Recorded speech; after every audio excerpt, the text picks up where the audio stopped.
Muy buenas noches y bienvenidos a un nuevo programa de Alta Política, como todos los días martes, en vivo en la señal 2 de Cablevisión.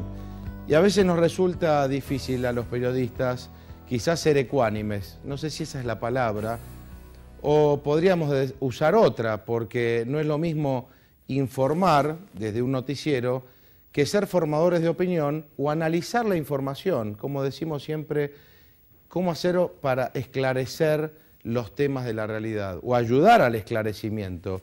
Creo que eso es lo que nos compete a los periodistas que hacemos alta política, porque ayudar al esclarecimiento implica que usted y nosotros tratemos de analizar la información que recibimos en todo caso, tanto a nivel de los periódicos, los diarios, las revistas, la información que nos viene inclusive por la televisión.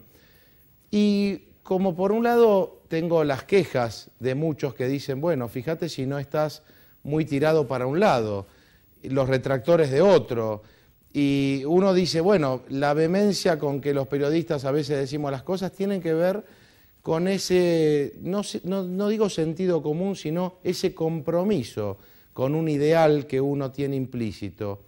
Quizás a esto los griegos le llamaban el ethos, un sistema de conductas que estaba animado por una concepción moral de la vida. ¿Y por qué no decirlo justamente? Que hablar de un ethos implicaría hablar que los argentinos tendríamos que tener un sistema de conductas y que seguramente lo tuvimos o lo tenemos. Tiene que ver con la civilización en la cual vivimos. ¿Qué modelo de civilización tenemos? Eso tiene que ver con la forma de vida de todos los días, cómo trabajamos, cómo nos educamos, cómo es nuestro sistema de salud y cómo es nuestro sistema de gobierno, y también cómo nos relacionamos con los demás, como Estado, ¿no?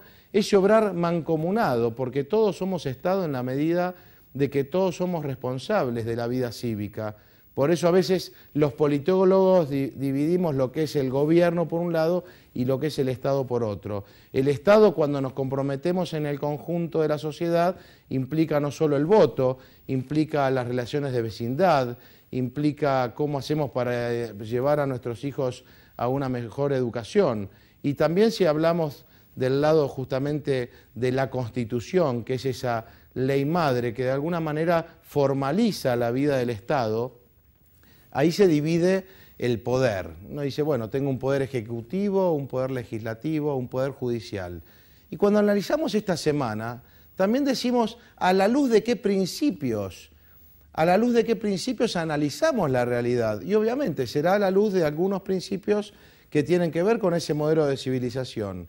Y cuando vemos la nota de hoy, en el tribuno de hoy, que el gobierno de Chile presentó su queja justamente por el refugio dado al criminal Apablaza o al guerrillero Apablaza, porque todavía no está enjuiciado en Chile, decimos, wow, qué difícil, ¿no? Se nos hace a los argentinos decir que no a un presidente chileno que en democracia dice, ustedes tienen un supuesto terrorista en la Argentina, necesitamos extraditarlo, y nosotros desde el gobierno argentino decimos, no afecta a las relaciones entre los países extraditar o no a este señor Apablaza.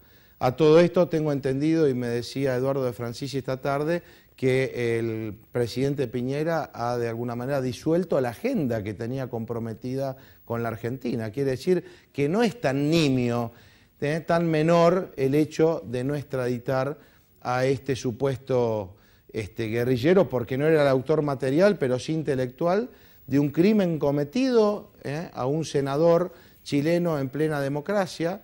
Estamos hablando de otro atentado también, a Edwards, que fue un empresario chileno que fue secuestrado bajo este mismo sesgo, bajo esta misma organización terrorista.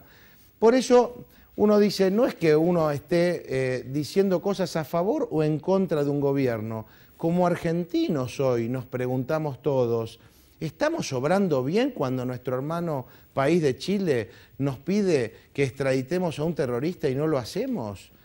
Por otro lado, yo decía cómo lo tomaban este tema desde el mismo Chile, es decir, los legisladores chilenos, la dirigencia chilena, cómo nos estará viendo, ¿no?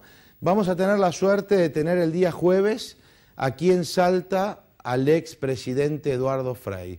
Bueno, lo va a recibir el gobernador Juan Manuel Urtubey, va a haber una reunión en el Hotel Alejandro I importante, con muchos dirigentes, con muchos empresarios. Bueno, seguramente nosotros los periodistas también le preguntaremos a él qué opina de este tema. Pero también quería hoy hacerme eco quizá de una noticia que es redundante, noticia, digamos que más que noticia es una lamentable medida que ha tomado también el Estado Público cuando Reato, que es un periodista que acaba de escribir un libro que habla justamente del copamiento del Regimiento 29 de Formosa, que fue justamente el 5 de octubre del año 75, en pleno gobierno democrático. Hoy se cumplen 35 años. Desde este espacio, desde este pequeño espacio, queremos rendirle homenaje a los 10 conscriptos muertos en ese copamiento y a los cuales no se le ha reconocido ningún derecho, salvo que por ser conscriptos sus padres cobran la mísera suma de 800 pesos como una pensión graciable por ese lamentable episodio. Pero saben una cosa, y disculpen que lo vuelva a repetir, los 12 subversivos, los 12 guerrilleros que mataron a estos 10 conscriptos, hoy forman parte del listado de la CONADEP, que ya había terminado justamente en el informe Sábato, había terminado en la época del presidente Alfonsín. Sin embargo, están incorporados ahora y en este corto tiempo han cobrado sus deudos entre 500 y 600 mil pesos cada uno.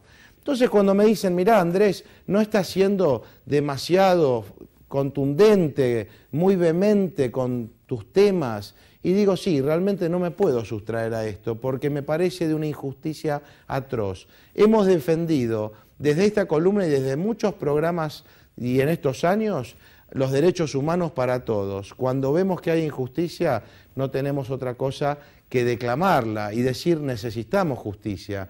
Cuando vemos, por ejemplo, que la Corte Suprema de Justicia de la Nación está hoy cuestionada, por ejemplo, por las madres de Plaza de Mayo y de alguna manera hay una suerte de temor a qué pueda hacerse respecto de determinados fallos, nos tiene que poner a todos los argentinos, por lo menos en el agudo análisis de imaginar por qué pasa esto en la Argentina, por qué no hay disenso y consenso en una democracia y a veces surgen justamente actitudes, diríamos, casi, no digo totalitarias, pero sí de cierto tinte que lleva a que no haya paz social, sino que de alguna manera genere en algunos corazones ciertos remedos de violencia, ciertos remedos de resentimiento. Eso no hace bien a los argentinos.